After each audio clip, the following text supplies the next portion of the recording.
各位觀眾朋友，大家好，歡迎收睇宏觀粵語新聞，我係劉鳳儀。準總統蔡英文即將就任，而家傳出國安單位整理出中國大陸對台9大策略，其中一項比較具新意嘅就係重批道少批菜，要為兩岸創造更多嘅緩衝空間。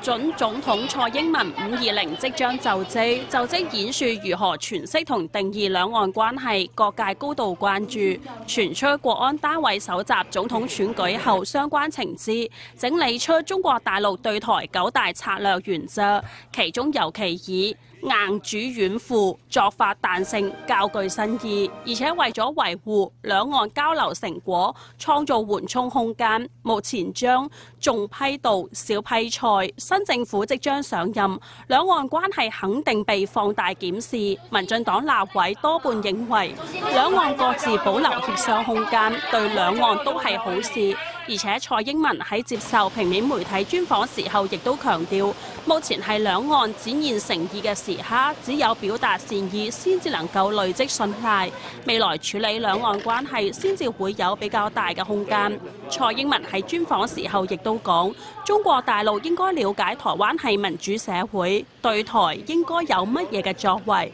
唔需要台灣再去指點。同時，蔡英文仍未對9·2共識表態，亦都未對兩岸同屬一中回應。